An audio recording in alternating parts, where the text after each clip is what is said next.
Hi everybody, this is Kurt and welcome to the Kurt Winters YouTube channel, dedicated to bringing you advice on collecting cars and celebrating the history of these amazing machines. This is my 1993 Nissan 300ZX, generally considered to be one of the weirdest Z cars of all time. And today I'm going to provide an in-depth review. Let's check it out.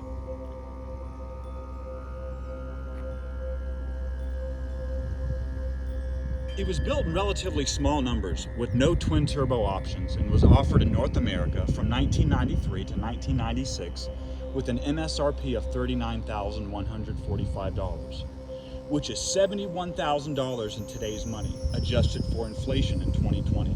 That's a staggering number if you think about it. Today, 70 grand would buy you a brand new C8 Corvette. Boy, times were good in the 90s and a drop-top Nissan was styling.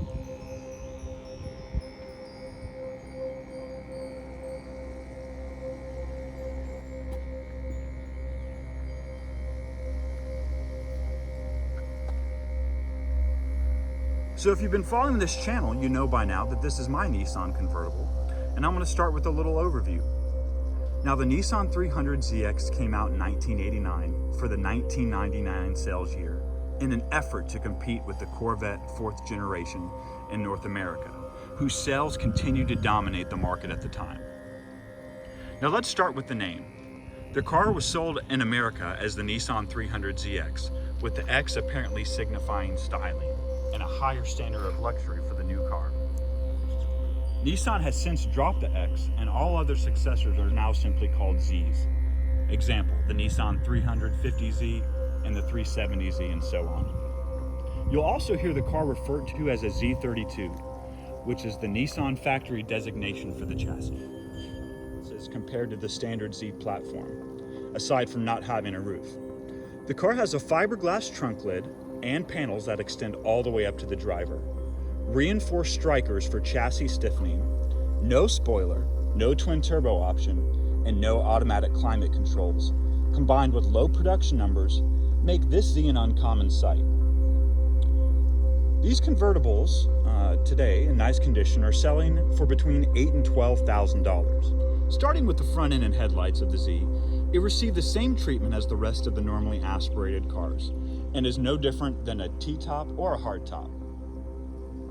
The car has been listed in Automobile magazine as one of the 25 most beautiful cars in history. I have to say I agree. As the story goes, the headlights for this car were a huge undertaking for Nissan designers due to the severe angle of the front bumper and hood.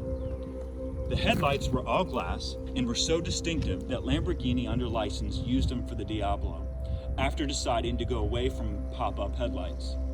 Headlights so beautiful that even Lamborghini took notice.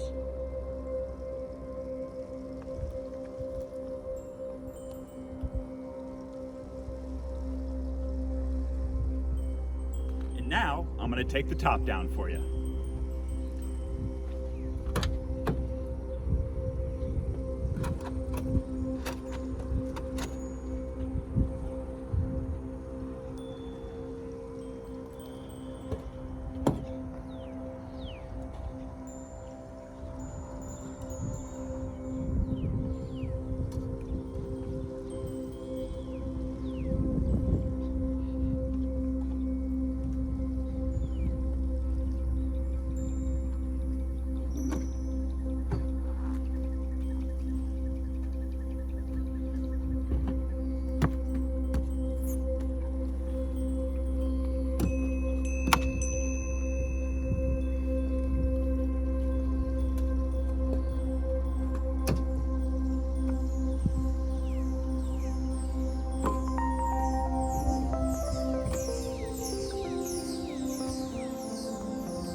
That was easy enough, huh?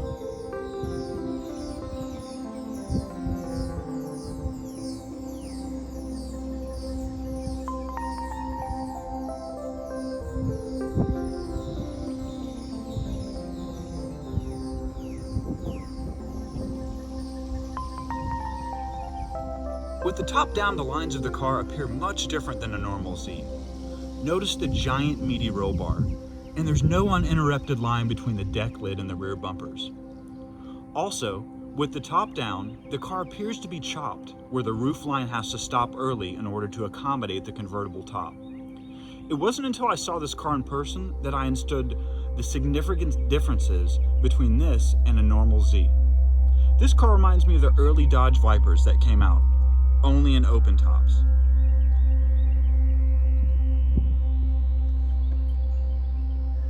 Now the wheels on this car are the standard 16-inch ones that came on the non-turbo version of the car.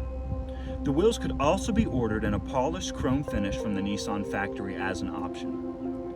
The wheels feature a flowing scallop design to channel air to the brakes to effectively help with cooling. Kurt Winter's Nissan pro tip to know if your wheels are on correctly.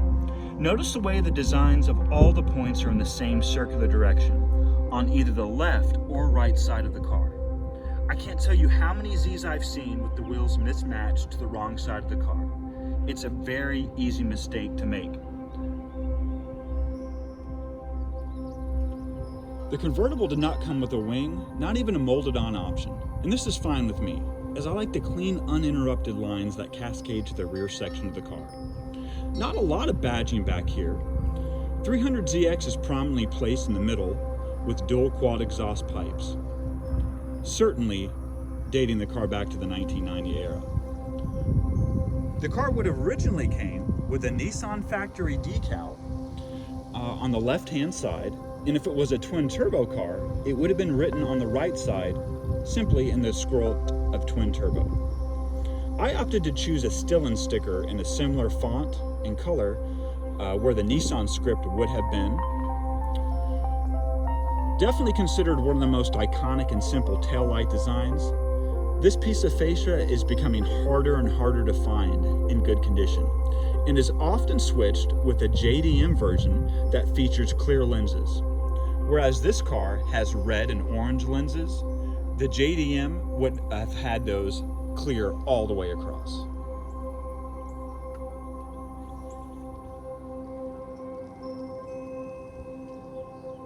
And now we move up to the car's engine.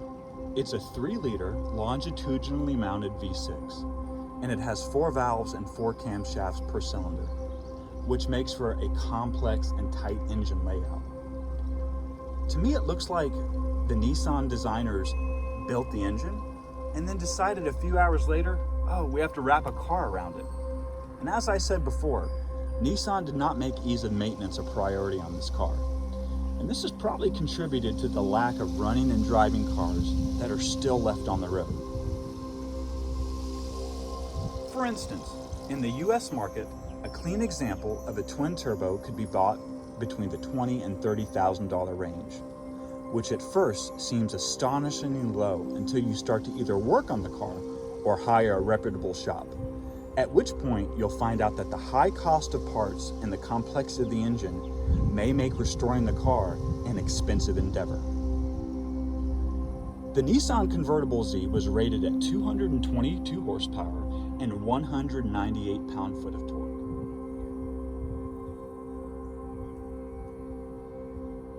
Another drawback to the tight engine layout is the issue of heat soak into the cabin. This occurs when heat from the engine leaks into the cabin and begins to raise the temperature for the occupants. I've got a video all about that, and I'll link it in the description down below.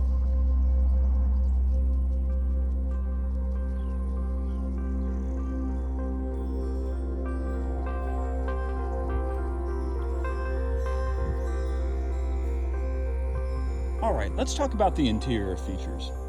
There's no cup holders, which is a pain in the you-know-what. Suede running along the sides of the door panels and along the side of the center console.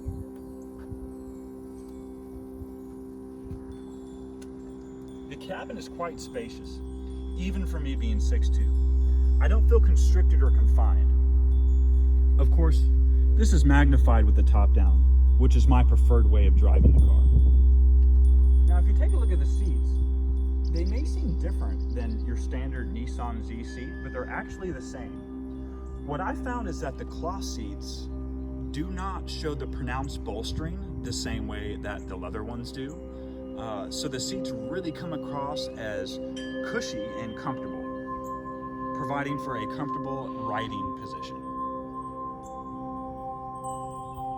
The seats also feel wide.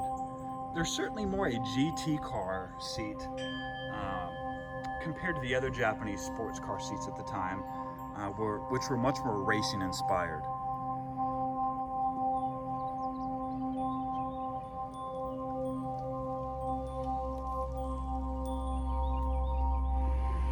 And moving on to the trunk. The trunk is actually quite spacious, contributing to the practicality of this car. I'm also not afraid to take this car to your big box store or your grocery store to buy a few items, because I don't have to really worry about running out of room.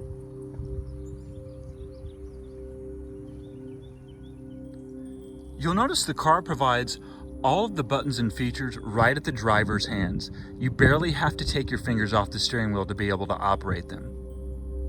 One thing about the Z though, is the steering wheel does not telescope up and down, so getting in and out of the car can kind of be a pain in the butt.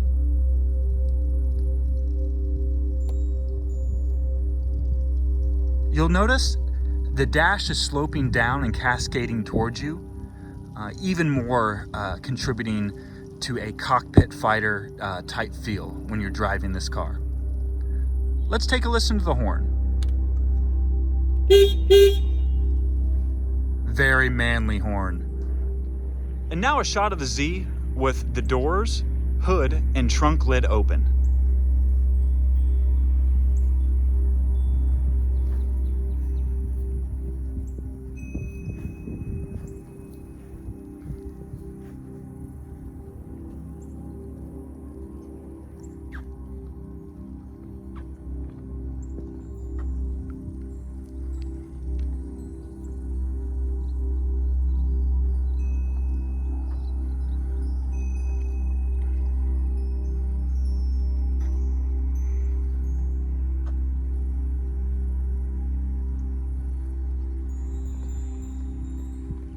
And now, let's close her all up and see how she looks.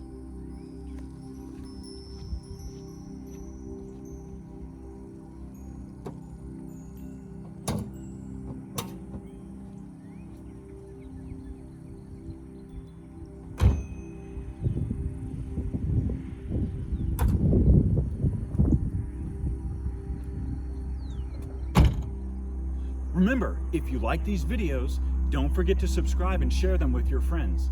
Next, we're going to hop in the car and provide an in-depth test driving review. That'll be part 2 of the video, so stick around. I'll see you next time.